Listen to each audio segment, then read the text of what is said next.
नमस्कार दोस्तों, मैं प्रवीण कुमार पुरोहित रघुकुल कोचिंग क्लासेस में आपका स्वागत करता हूं। अपन पढ़ रहे थे कक्षा 12th और बीकॉम का पार्ट साझेदारी का परिचय। साझेदारी के परिचय में अपन ने साझेदारी के अर्थ पढ़ा था, अधिनियम पढ़ा था, साझेदारी की विशेषता और साझेदारी की क्यों आवश्यकता पड़ी, इसके बारे में अपन ने डिस्कशन कर लिया था। आज अपन पढ़ेंगे साझेदारी संलेख। ठीक है, अगला टॉपिक अपना है, ये देखिए कक्षा 12 के लिए, 12वीं कॉमर्स के लिए और बीकॉम पार्ट फर्स्ट के लिए ये टॉपिक लगता है। ठीक है, कक्षा 12वीं और बीकॉम पार्ट फर्स्ट के लिए ये टॉपिक लगेगा। ठीक है, अब इसमें देखिए आज अपन पढ़ेंगे साझेदारी संलेख।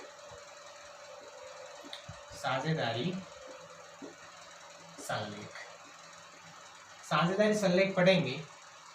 अब अपन ने पिछली कक्षा में पढ़ा था कि साझेदारी संलेख किससे कहते हैं, साझेदारी संलेख किससे कहते हैं। अब देखिए साझेदारी संलेख में अपने पढ़ा था समझौता। समझौते दो प्रकार के होते हैं, लिखित समझौता और मौखिक समझौता।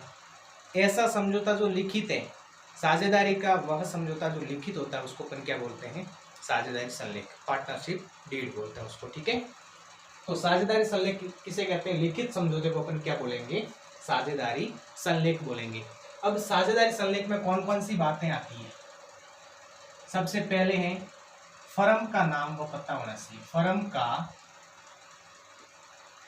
नाम व पता, सबसे पहली कंडीशन क्या है कि अपन जो भी साझेदारी व्यवसाय प्रारंभ करेंगे तो उसका नाम भी होगा। तो साझेदारी जो सामूहिक रूप से उसको बोलते हैं फर्म, और फर्म का क्या नाम है, उसका एड्रेस क्या है, उसके बारे में सबसे पहले जानकारी होनी चाहिए। फर्म का नाम यानी व्यवसाय का नाम और उसका एड्रेस, पता। फिर उसके बाद में उनमें कौन कौन से साझेदार हैं, साझेदारों के नाम, साझेदारों के नाम व पते, साझेदारों के नाम व पते। सबसे पहले फर्म का नाम व पता, साझेदारों के नाम व पते, किसमें ही आते हैं कंडीशन, साझेदारी संलेख में। फिर इसके बाद में है व्यवसाय की प्रकृति, व्यवसाय की प्रकृति व कार्य क्षेत्र।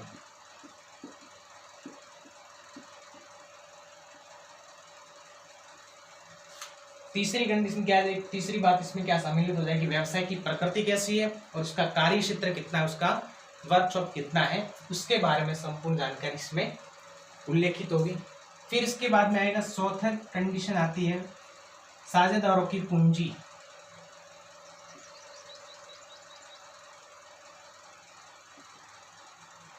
साझेदारों की पूंजी, साझेदारों की पूंजी के बारे में भी उल्लेख होगा किसमें, साझेदारी संलेख में। फिर इसके बाद में आ जाएगा लाभ विभाजन अनुपात, लाभ विभाजन अनुपात आ जाएगा। ठीक है, फर्म का नाम व पता, साझेदार के नाम व पत्ते, व्यवसाय की प्रकृति और कार्य क्षेत्र, साझेदारों की पूंजी, लाभ विभाजन अनुपात। फिर देखिए इसके आगे साझेदारों की पूंजी, साझेदारों की पूंजी। अब देखिए साझेदारों की पूंजी है तो पूंजी पर ब्याज भी दिया जाएगा। ठीक है, तो सातवीं कंडीशन आपके आ जाएगी साझेदारों के पूंजी पर ब्याज का प्रावधान, साझेदारों के पूंजी पर ब्याज का प्रावधान। फिर इसके बाद में देखिए क्या आ जाएगा, साझेदारों की पूंजी, इसके बाद में साझेदारों का आहरण, साझेदारों का आहरण क्या आ जाएगा, साझेदारों का आहरण। ठीक है, अब साझेदारों का आहरण है तो इसकी अगली कंडीशन क्या आ जाएगी, आहरण पर, आहरण पर ब्याज का प्रावधान, आहरण पर ब्याज का प्रावधान, साझेदारों का आहरण, आहरण पर ब्याज का प्रावधान। फिर इसके बाद में है फर्म की लेखा पुस्तकें रखने की विधि, फर्म की लेखा पुस्तकें रखने की विधि, फर्म की लेखा पुस्तकें रखने की विधि। फिर इसके बाद खातों का अंकेक्षण, खातों का अंकेक्षण आपको पता ही होगा, नहीं तो आपको बता देंगे। अंकेक्षण के ऊपर पूरा एक आपको वीडियो बनाकर पूरी क्लास ली जाएगी और उसका विस्तार से समझाया जाएगा कि अंकेक्षण होता क्या है, किसके द्वारा किया जाता है, कब किया जाता है, इसके बारे में संपूर्ण जानकारी आपको मिल जाएगी। एक अपन क्लास ले लेंगे इसकी पर्सनल रूप से, ठीक है। फिर इसके बाद में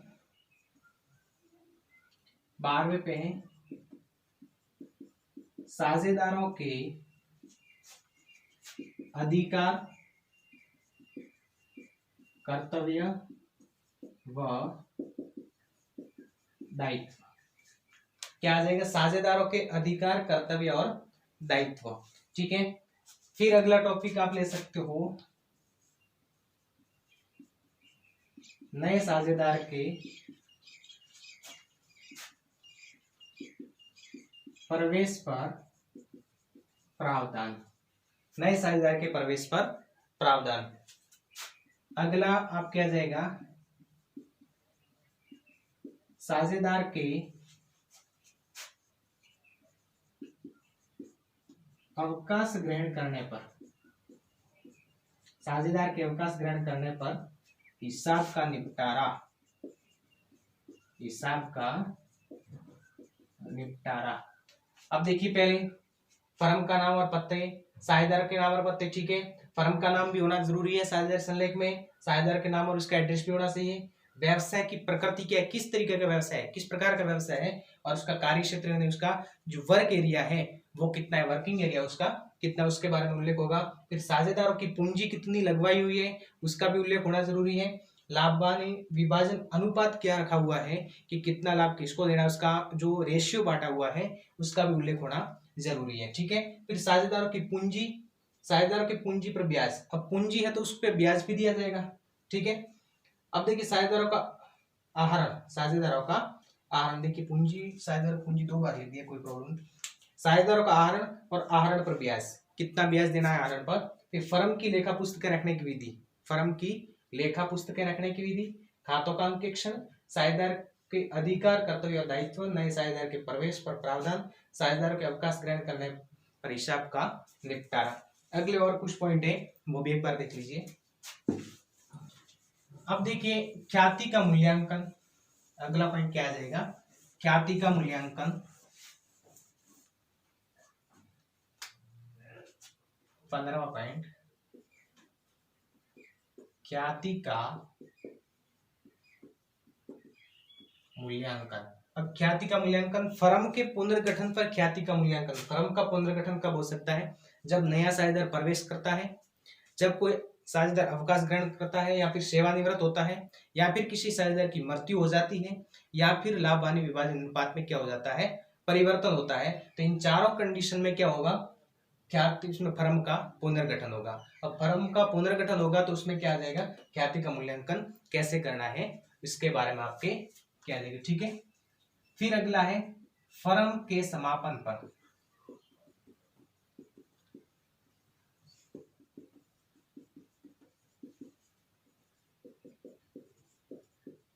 फर्म के समापन पर हिसाब के निपटारे की विधि, हिसाब के निपटारे की विधि। ये ऐसे अपने कुल 20-22 पॉइंट है, लेकिन देखिए जब तक अपने आज तक जितने भी पेपर हुए हैं 12th कॉमर्स के और अकाउंटेंसी के पेपर में, आज तक कभी भी 2222 पॉइंट नहीं पूछे, ठीक है। अपन को कम से कम याद रखने इसमें 10 पॉइंट, 10 बिंदु ही आपको याद रखने हैं, बस इससे ज्यादा याद करने की आवश्यकता ही नहीं है, ठीक है। जो 10 बिंदु याद है तो आपके ये वाला जो प्रश्न आएगा बिल्कुल सही होगा, यानी कहने का मतलब इसका लेवल इतना ही है। 5 नंबर का पूछा जाएगा, आपको 5 या 6 बिंदु पूछे जाएंगे, ठीक है, लेकिन अपन को 10 बिंदु याद करने हैं इसके, ठीक है। नेक्स्ट है, देखिए अगला अपना टॉपिक है साझेदारी संलेख के अभाव में, साझेदारी संलेख के अभाव में लागू होने वाले नियम, साझेदारी संलेख के अभाव में लागू होने वाले नियम। अब इसमें थोड़ा सा देखना है, देखिए अगर आपके पास में कोई समझौता किया हुआ नहीं है, कोई आपके पास में समझौता नहीं है, तो देखिए साझेदारी संलेख के अभाव में लागू होने वाले नियम। अगर आपके पास में लिखित कोई समझौता नहीं है और प्रश्न में आपके ऐसे कह दिया जाए कि इस प्रश्न में कोई साझेदारी संलेख नहीं है, तो साझेदारी संलेख का अगर अभाव है तो उसमें कौन कौन से नियम लगेंगे, तो उसके बारे में सबसे पहले देखिए समान लाभ विभाजन अनुपात। समान लाभ विभाजन अनुपात, सबसे पहला नियम क्या लगेगा, समान लाभ विभाजन अनुपात। चाहे आपके अनुपात अलग अलग हो, लेकिन प्रश्न में अगर आ जाए कि साझेदारी संलेख का अभाव है, तो आपको क्या करना है, सभी पार्टनर्स को समान रूप से आपको क्या करना है, लाभ विभाजन करना है। इन्हें समान लाभ विभाजन अनुपात 1:1:1 में आपको क्या करना है, लाभ का बंटवारा करना है। इसके बाद में दूसरा नियम लगेगा कि साझेदारों को वेतन, कमीशन, बोनस या फिर अतिरिक्त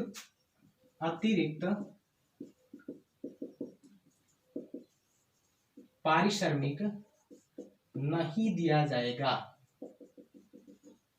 ठीक है, दूसरा नियम क्या लगेगा कि साझेदारों को वेतन है, कमीशन है, बोनस है या फिर एक्स्ट्रा कोई भी आपके रिम्यूनरेशन नहीं दिया जाएगा। कहने का मतलब पारिश्रमिक उनको नहीं दिया जाएगा, किसी भी प्रकार का कोई इसको एक्स्ट्रा पैसे नहीं दिए जाएंगे, केवल जो लाभ प्राप्त होता है वो लाभ ही दिया जाएगा। ठीक है, तीसरा नियम क्या लगेगा, पूंजी पर ब्याज नहीं, पूंजी पर ब्याज नहीं दिया जाएगा। और चौथा नियम क्या लगेगा, आहरण पर ब्याज वसूल नहीं किया जाएगा।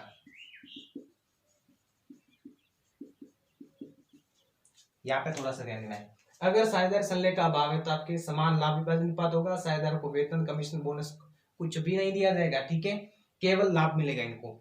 फिर पूंजी पर ब्याज नहीं दिया जाएगा, आहरण पर ब्याज वसूल नहीं किया जाएगा। अगर किसी साझेदार ने वर्ष के दौरान कोई राशि निजी प्रयोग के लिए निकाली है तो उसको अपन आहरण बोलते हैं, और आहरण पर अगर अपन ब्याज लेते हैं तो ब्याज भी नहीं वसूल किया जाएगा। यानी फर्म है वो आहरण पर ब्याज वसूल नहीं करेगी और पूंजी पर ब्याज नहीं देगी।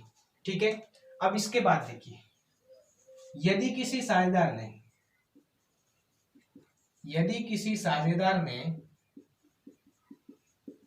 पूंजी के अतिरिक्त ऋण दिया है तो 100% ब्याज दिया जाएगा।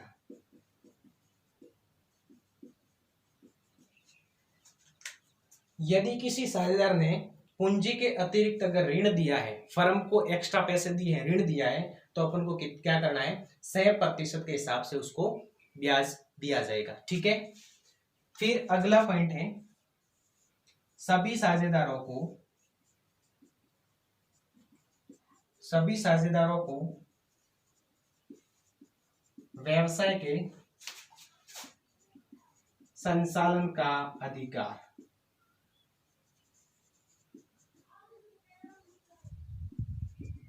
अब देखिए, सभी साझेदार व्यवसाय को संचालित कर सकते हैं। अगर साझेदार संलेख का अभाव है तो सभी साझेदार है वो व्यवसाय को संचालित कर सकते हैं, व्यवसाय का मैनेजमेंट कर सकते हैं। ठीक है, और अगला क्या नियम होगा, सभी साझेदारों